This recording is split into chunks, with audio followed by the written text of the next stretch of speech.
Bonjour à toutes et à tous, ravi d'être sur ce plateau pour parler financement à l'invitation de Booster Programme et de la BPI, que je remercie pour cette initiative.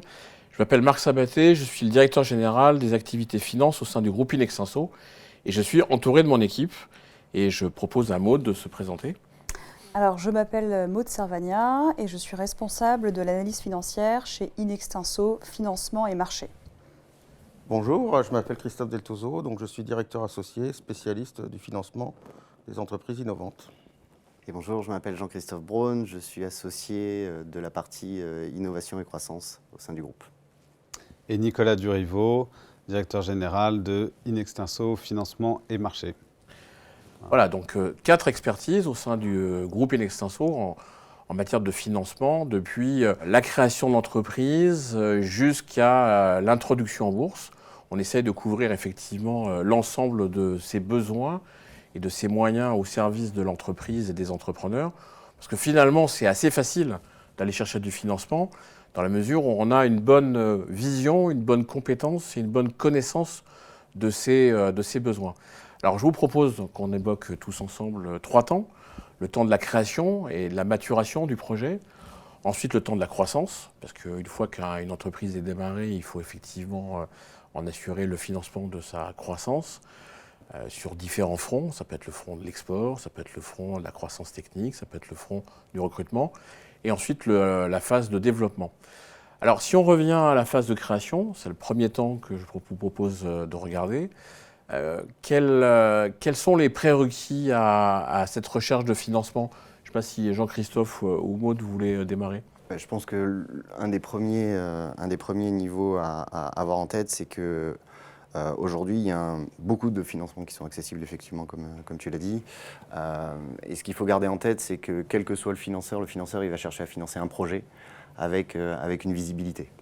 Donc c'est un peu le premier prérequis, c'est pour aller chercher des fonds, on a besoin de stabiliser sa vision, où est-ce qu'on veut aller, et quelque part, entre guillemets, de vendre ça à un financeur potentiel, qui soit privé ou public. D'accord, donc avoir une bonne vision de son projet, ça veut dire quoi? Ça veut dire déjà avoir un premier chiffre d'affaires, avoir ce qu'on appelle un POC. Alors, il peut y avoir effectivement plusieurs stades. Ce n'est pas forcément un premier niveau de chiffre d'affaires, mais c'est déjà avoir un premier niveau d'ambition et effectivement avec des choses à financer. C'est-à-dire, effectivement, est-ce que j'ai besoin de faire financer ma preuve de concept? Est-ce que j'ai besoin de faire financer mon étude de faisabilité pour bien valider que mon produit peut exister quelque part, que ce soit techniquement ou du point de vue du besoin? Et c'est vraiment ça qu'il faut aller chercher au départ et au lancement d'un projet. D'accord, et ces prérequis, comment permettent-ils de déterminer les solutions de financement? Alors, ça va dépendre principalement du degré d'innovation, j'ai envie de dire. C'est-à-dire qu'au plus on va être innovant, au plus on va avoir à financer son développement. Et ce financement va être plus ou moins important en fonction qu'on soit une entreprise innovante, technologique, deep tech, comme on dit maintenant, ou qu'on soit une entreprise de service.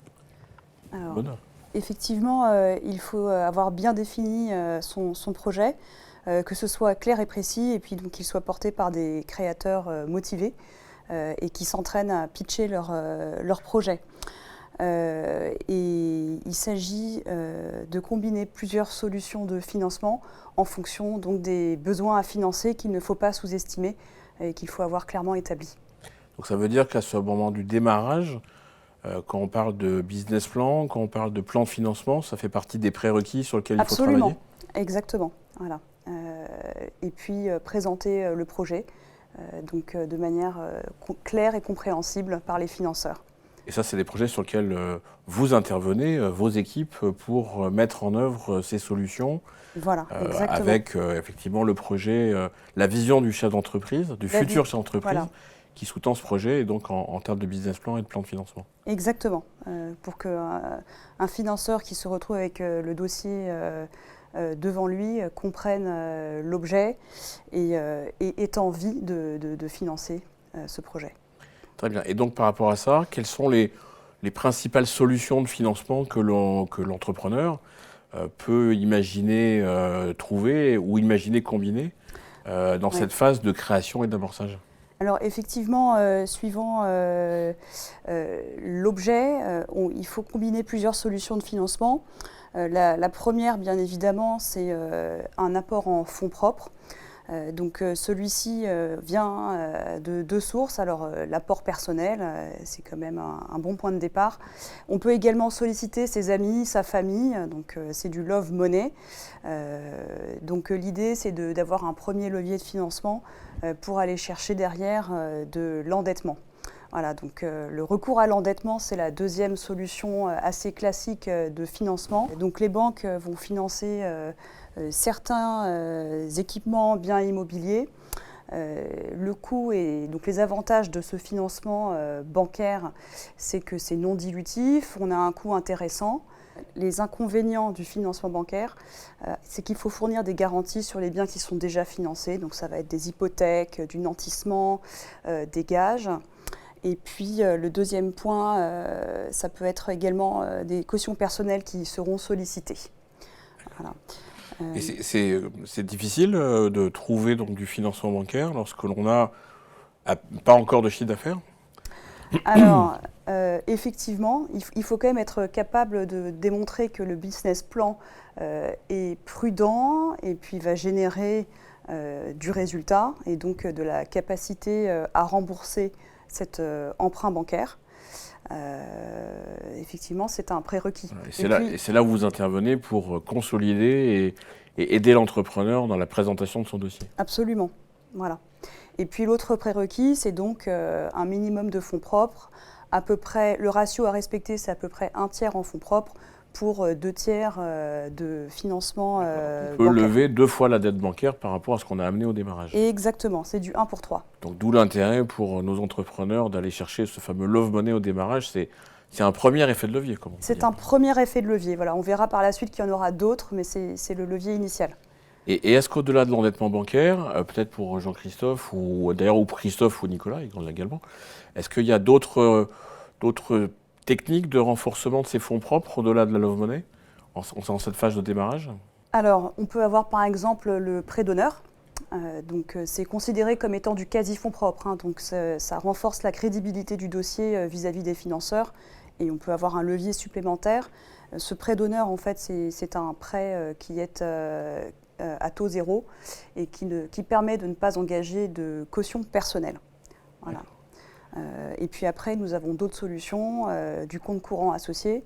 Donc ça, c'est assez avantageux pour l'entreprise. Donc c'est les associés qui financent directement l'entreprise, soit par apport, soit tout simplement en renonçant à leur rémunération ou à leurs dividendes pendant une période.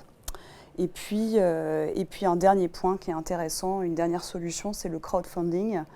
Donc via une plateforme internet, on lève des fonds, plus exactement on emprunte donc auprès d'une communauté. Alors ça coûte plus cher que l'emprunt bancaire, mais c'est également une solution qui est intéressante à étudier. Et une bonne solution pour aussi donner de la notoriété à un projet, puisque quelque part on le rend déjà un peu public. Oui. Donc c'est effectivement une bonne solution. D'autres financeurs. Merci Maud, mais concrètement, ça veut dire quoi le crowdfunding? Alors le crowdfunding, c'est le financement participatif. Donc via une plateforme internet, nous allons solliciter des financeurs pour rassembler des fonds, donc sous forme de prêts. Alors c'est assez avantageux parce que ça permet de finalement diffuser le projet, le présenter à un plus grand nombre de financeurs. Par exemple, ces plateformes de crowdfunding, on a Mimosa, WeSeed, Lindopolis, mais il y en a des dizaines d'autres qui sont intéressantes et qui sont plus ou moins spécialisées sur différents secteurs avec des critères qui vont être plus ou moins différents. Donc ces plateformes en fait filtrent les projets, elles vont les analyser et puis les présenter à leurs potentiels financeurs. Et là, vous aidez l'entrepreneur à présenter son dossier et à choisir la bonne plateforme. Voilà, exactement, en fonction des avantages, des inconvénients des unes et des autres. Alors, ça coûte un peu plus cher que le financement bancaire, puisque en moyenne, on a des commissions qui s'échelonnent de 5 à 12% du montant qui est levé. Ouais. Et je crois qu'également, Jean-Christophe, c'est une des spécialités de l'entité Innovation Croissance pour laquelle tu es associé. Les subventions, on est un pays en France où il y a tout un archipel de subventions, si je peux me permettre l'expression. Il faut une certaine technicité aussi pour s'y retrouver. Alors, effectivement, de la même manière que pour la partie bancaire, il va y avoir un effet de levier à aller chercher sur nos fonds propres. C'est pour ça que, effectivement, on a parlé des prérequis tout à l'heure, mais un des prérequis, c'est de bien capitaliser finalement son point de départ, et ce qui nous permet de faire, dans un premier temps, l'effet de levier sur le bancaire et d'aller chercher des subventions. Et là, le ratio est un peu différent, mais c'est ce qu'on dit généralement, c'est du 1 pour 1. C'est-à-dire que si j'ai 100 000 euros de fonds propres ou de quasi-fonds propres, je vais pouvoir aller chercher 100 000 euros de subventions ou d'avances remboursables auprès donc, de la BPI ou de la région, qui ont des véhicules qui sont assez connus maintenant, qui s'appelle la bourse French Tech notamment, qui est le principal véhicule de lancement finalement, pour subventionner la partie de création d'entreprises innovantes. Et pour ces subventions, il y a un guichet unique où en fait c'est vos équipes qui structurent et coordonnent à la fois la recherche, les dossiers et l'obtention? Alors sur vraiment la phase création, après on parlera un peu plus tard du reste, il y a vraiment un guichet unique aujourd'hui, c'est le chargé d'affaires BPI en région. C'est lui qui alloue effectivement telle ou telle enveloppe en fonction des fonds propres et qui fait finalement le choix au point de départ. Après, il y a des phases un peu plus de construction sur lesquelles il va y avoir d'autres guichets, mais au point de départ, c'est vraiment BPI l'interlocuteur principal. Donc on peut dire des prérequis, un plan de financement, tout ça c'est lié à un projet organisé, certain, un peu de fonds propres pour démarrer, un peu de subvention qui vient compléter les fonds propres, un peu de crowdfunding, du love money, tout ça, ça fait la base. Et ça représente 100%, et avec ça, on va chercher 200% de levier bancaire pour démarrer l'entreprise. Et tu parles de guichet unique, mais la création, le financement du démarrage d'entreprise, c'est tout un écosystème. Quel est-il cet écosystème? On parle beaucoup d'incubateurs. Ah oui, effectivement. Il y a la partie BPI, donc la Banque publique d'investissement, qui est vraiment là pour finalement flécher un certain nombre de subventions.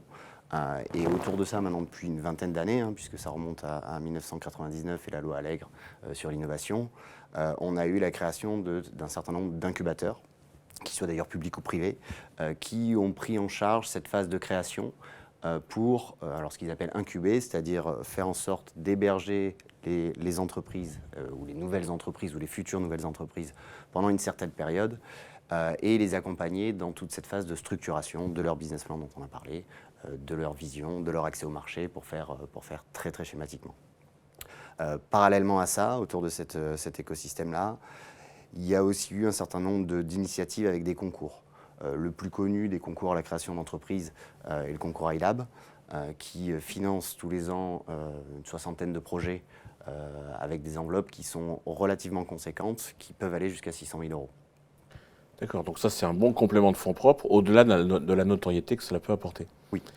Merci Jean-Christophe. Et après cette phase de démarrage, de création d'entreprise et du financement qu'on vient de voir tous ensemble, il faut que l'entreprise continue sa croissance. Et la croissance d'une entreprise, c'est plein de sujets, c'est plein de choses. C'est financer un BFR, un besoin en fonds de roulement, puisque l'activité arrive, le chiffre d'affaires démarre, et donc ça crée des besoins pour cette croissance de chiffre d'affaires.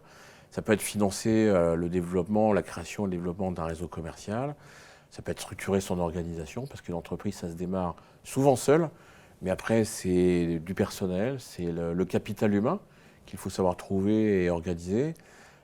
C'est également faire des acquisitions, ce qu'on appelle le build-up dans notre jargon, et investir aussi dans des investissements, parce que souvent, c'est de la technique, c'est de la technologie.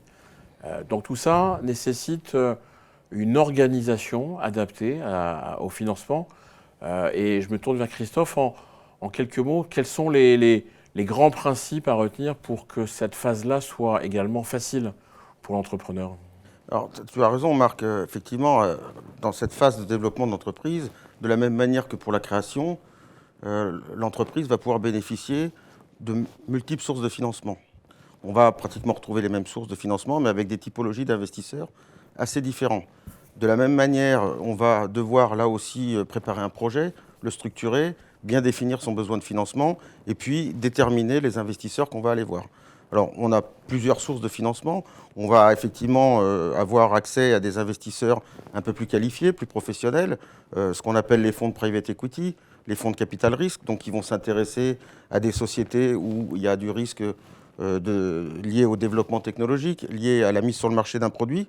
Donc ces gens-là vont investir de l'argent dans l'entreprise en prenant une part du capital significative. On va avoir également des financeurs en quasi-fonds propres. Donc ce sont des gens qui vont apporter des financements stables pour l'entreprise, mais qui sont moins dilutifs que le capital risque. Et puis aussi, on va pouvoir bénéficier selon la typologie du projet, selon les thématiques adressées, là aussi de pléthore de subventions, souvent d'ailleurs des subventions importantes, qui peuvent même être des subventions au niveau européen, et qui vont permettre justement d'apporter un effet de levier supplémentaire au financement du projet. Alors, on va revenir tout à l'heure sur la structuration qui peut exister entre toutes ces ressources. Un petit focus peut-être avec Jean-Christophe sur la partie subvention. On l'a vu pour tout à l'heure pour la partie création. BPI assure un fléchage de ces subventions pour la partie démarrage. Là, on est en croissance, on a à financer l'activité. Est-ce qu'on est sur d'autres territoires et sur d'autres modes de subvention en la matière?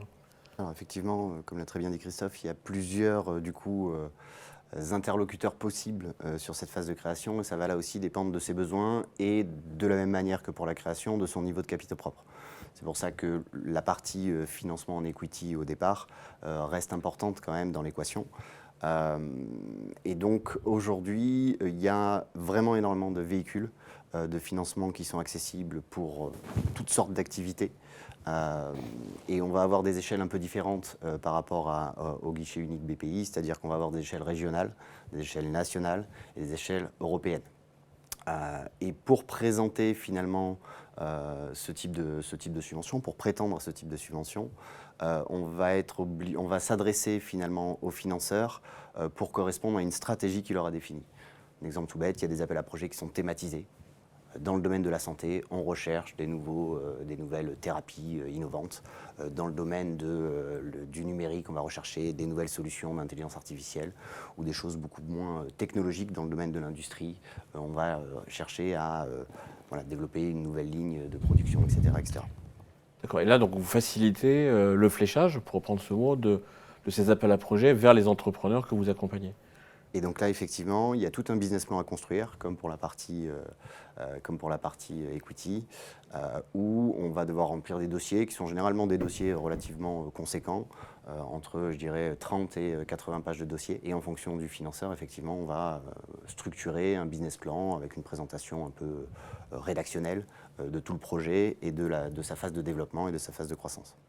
Mais là, je me retourne vers Christophe. On a ces subventions qui viennent compléter la palette des fonds propres existants entreprises. Est-ce qu'aujourd'hui, on a d'autres solutions en dette et d'autres fonds propres? Tu parlais tout à l'heure de private equity. Qu'est-ce que ça veut dire exactement? Alors, effectivement, selon la maturité de l'entreprise, on va pouvoir aussi avoir accès à d'autres types de financement complémentaires. Alors, ce qu'il faut vous dire quand même, à la différence des phases de création, à la phase de développement, la plupart des financements sont quand même dilutifs, en dehors des subventions et de certains quasi-fonds propres. Et là, on peut aussi, effectivement, pour certaines entreprises, en fonction de l'attraction commerciale, c'est-à-dire est-ce qu'il y a un premier chiffre d'affaires, est-ce qu'on a les premiers clients, on peut avoir d'autres typologies de financeurs qu'on appelle le capital développement, et qui vont effectivement intervenir, notamment pour des projets d'acquisition, de croissance externe, sur des entreprises un peu plus matures. Donc le critère déterminant pour le choix des partenaires financiers va être lié à la maturité de l'entreprise et l'attraction commerciale qu'elle a. D'accord, parce que là, effectivement, on va se retrouver avec des entrepreneurs qui ont démarré, ils ont une activité, l'entreprise commence à avoir une certaine visibilité. On va travailler, ça c'est le rôle de nos équipes, sur la valorisation. Quelle valeur pré-monnaie il faut aller chercher pour gérer cette dilution, effectivement. Je pense que c'est là où le besoin de conseil que nous apportons est important. Concrètement, qu'est-ce qu'attendent les investisseurs aujourd'hui lorsque ils ont affaire à des entrepreneurs qui ont cette valorisation et qui ont besoin de lever plus d'argent sans perdre le pouvoir de l'entreprise? Alors, effectivement, c'est toujours l'éternel dilemme pour l'entrepreneur qui a une vision très haute de la valeur de sa société, et à l'inverse, le financeur a des fois une vision un peu différente. En fait, ce qu'il faut voir, c'est que on est souvent amené à faire un projet en plusieurs phases. C'est-à-dire que dans la vie d'une entreprise, il y a plusieurs moments où, à la limite, le chef d'entreprise, il va passer une grande partie de son temps à chercher des financements pour développer son business. Donc ça veut dire qu'effectivement, la vision de faire des levées de fonds conséquentes en une fois et après, on n'a plus besoin de rien, ça c'est une vision qui est complètement dépassée. Aujourd'hui, ce qui se passe en réalité, c'est qu'on va séquencer les besoins de financement et en fonction du stade de maturité d'entreprise, on va aller chercher des montants de financement qui correspondent aux besoins à financer pour une étape importante du projet et limiter la dilution. L'objectif étant à chaque étape de créer plus de valeur pour pouvoir justifier d'une valorisation plus importante et donc de lever plus d'argent le coup d'après. Donc il faut faire un process en plusieurs étapes avec effectivement à chaque étape la notion de créer suffisamment de valeur pour pouvoir justifier d'une valorisation plus importante. Donc Christophe, effectivement, étape par étape, mais quand même beaucoup d'acteurs. Comment s'y retrouver dans tous ces acteurs alors que pendant la phase de création et de démarrage, finalement, autour de la BPI, c'est assez simple? C'est vrai qu'il y a beaucoup d'acteurs, effectivement de différents acteurs. Le parcours est un peu plus, enfin le fléchage est un peu moins explicite que pour la phase de création. Donc là, c'est important effectivement, je dirais, de regarder un petit peu l'offre disponible. Il y a des spécialistes qui connaissent un petit peu les différents fonds d'investissement, les différentes formes de financement. Il y a des financements thématiques. Il y a des critères, chaque financeur a des critères différents. Un critère lié à la taille de l'entreprise, un critère lié à la taille le montant d'investissement qu'il va faire, à la durée d'investissement et puis surtout à la thématique. Et là, il y a effectivement un panel d'offres énorme. Donc c'est un peu moins facile de se repérer dans cet univers. Il y a des spécialistes qui peuvent aider l'entrepreneur dans cette phase importante de choix des bons partenaires. Et puis il faut quand même garder en tête que le choix du partenaire, il se fait dans les deux sens. C'est-à-dire que l'entrepreneur choisit son partenaire comme le partenaire choisit son entrepreneur. Donc ça c'est important et cette alchimie entre l'entrepreneur et le financeur, c'est aussi la phase de découverte et de discussion entre les deux et comment on va mener un projet ensemble. Ouais, le financeur, effectivement, c'est le premier partenaire d'entrepreneur. Et j'aime bien effectivement qu'on utilise ce terme. Mais je crois également, Jean-Christophe et Nicolas, qu'il y a des thématiques spécifiques qui peuvent se mettre en œuvre dans cette phase de croissance. On parle beaucoup d'impact, on parle beaucoup de RSE, de ESG. Concrètement, est-ce que ces éléments-là ont un impact, c'est le cas de le dire, dans la recherche du bon investisseur? Oui, comme le dit Christophe, effectivement, en fonction de son activité, il y a des différents investisseurs. Et pour les investisseurs, pour les entrepreneurs qui développent des sociétés qui répondent à un des 17 objectifs de développement durable de l'ONU, il y a des financements disponibles en France qui sont souvent dans des fonds d'investissement qui ont cette obligation d'investir dans des sociétés responsables vis-à-vis de l'environnement, du développement durable, etc. Donc ça rejoint effectivement le travail que nous faisons au sein des équipes Inextenso, en accompagnant l'entrepreneur à la fois sur des aspects techniques, y compris technologiques, parce que la connaissance d'une entreprise, ça passe aussi par la connaissance de ses produits et de ses marchés. Et c'est là où on a un rôle important, je pense, dans les équipes que nous avons dans cette logique financement et marché. Également pour orienter l'entrepreneur dans son choix du partenaire financier, dans cet écosystème qui quand même se complexifie à partir du moment de la création jusqu'à cette phase de croissance, avec quand même un univers en France de fonds d'investissement, d'accompagnement, qui est quand même certes complexe, mais très riche, très dense et souvent très réactif aux besoins. Donc là, on a vu cette phase de croissance, après la phase de création. L'entreprise se développe, continue dans sa maturité, elle continue son développement. À un moment donné, il faut aller chercher plus loin, plus haut, d'autres cibles, faire de la croissance externe, peut-être penser à transmettre ou à intégrer ses salariés ou ses managers au capital. On rentre là, Nicolas, dans la phase plus LBO. Qu'est-ce que ça veut dire LBO en clair ? Alors déjà, je voudrais revenir sur le fait qu'effectivement, il y a beaucoup de poches d'investissement, d'argent disponible aujourd'hui en France, qui sont distribués par différents véhicules. Donc que ce soit des fonds d'investissement, on a vu les subventions, les dettes. Aujourd'hui, il y a beaucoup d'argent disponible pour entreprendre et pour développer sa société. Donc ça, c'est un très bon point. Ça veut dire qu'aujourd'hui, entreprendre, c'est facilité par un certain nombre d'organismes. Et à chaque étape de développement, effectivement, il y a des organismes qui peuvent vous aider à financer votre projet. Le projet ultime, effectivement, une fois que sa société marche bien, c'est effectivement de pouvoir valoriser peut-être son patrimoine ou intéresser ses salariés, diversifier son entreprise sur d'autres activités ou à l'étranger. Et pour ça, donc, il y a des financeurs adaptés, soit du côté de la bourse, soit en privé. Donc du côté de la bourse, l'intérêt, c'est qu'on présente sa société au marché. Donc la société est visible du coup de ses concurrents, des investisseurs, des partenaires bancaires, et ça permet également de valoriser son patrimoine.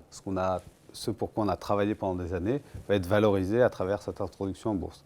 Ça va donner aussi accès à d'autres financeurs, peut-être des fonds d'investissement étrangers, mais aussi des particuliers qui vont soutenir votre projet à travers la bourse. Ça permet également, puisqu'on a une valorisation de l'entreprise, de financer des projets d'acquisition, peut-être en échange de papier. Donc ça veut dire qu'on échange les actions, puisqu'elles ont une valeur en bourse, avec l'entreprise qu'on veut racheter. Donc c'est un moyen de financement supplémentaire, la bourse. On a parlé de LBO tout à l'heure. Si jamais on veut rester dans le non-coté, on peut aussi réaliser ou valoriser son patrimoine en faisant appel à des fonds d'investissement spécialisés qui vont utiliser de la dette bancaire pour financer le rachat de votre entreprise, totale ou partielle. Donc ça, c'est LBO, Christophe, c'est le financement de la croissance externe, par exemple. Par excellence, c'est vrai qu'un des prérequis du LBO, c'est effectivement beaucoup utilisé aujourd'hui par des fonds qu'on appelle de capital transmission, qui permet de restructurer l'actionnariat d'une entreprise. Effectivement, ces fonds, comme le dit Nicolas, le mécanisme vont faire appel à de la dette bancaire et vont pouvoir, avec cette dette, racheter une partie du capital de l'entreprise. Et cette dette bancaire va être remboursée avec les dividendes qui remontent de l'entreprise pour rembourser la banque. Donc ça, c'est une pratique effectivement qui est assez fréquente, qui permet aussi finalement de garder certaines entreprises, en tout cas ces fonds-là, sont des fonds souvent à vocation quand même industrielle, à garder en tout cas un esprit entrepreneurial et industriel, pas que purement financier. Et donc il y a aussi, comme pour toutes les autres phases de développement d'entreprise, beaucoup de fonds de LBO qui existent et qui permettent ce type d'opération. Écoutez, merci à vous quatre, merci Maud, merci Christophe, Jean-Christophe et Nicolas. Je pense qu'on a fait un tour un peu complet de ce panorama, de ce que peut être le financement d'une entreprise depuis sa création jusqu'à sa phase de maturité. Je pense qu'on peut retenir trois choses. La première, c'est qu'effectivement, à chaque étape, il y a des produits, il y a des outils qui répondent à des enjeux. Et ces enjeux qui sont prioritaires, c'est ça que nous adressons, c'est ça que vous adressez avec vos équipes au profit des entrepreneurs pour leur permettre de trouver le bon dispositif dans un environnement qui reste quand même complexe, puisqu'il y a beaucoup d'intervenants, il y a beaucoup de choses à adresser.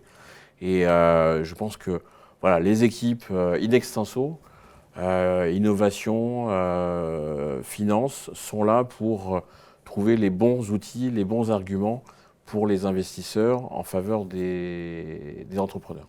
Donc merci à toutes et à tous et à très bientôt. Au revoir. Au revoir. Au revoir. Au revoir. Merci beaucoup.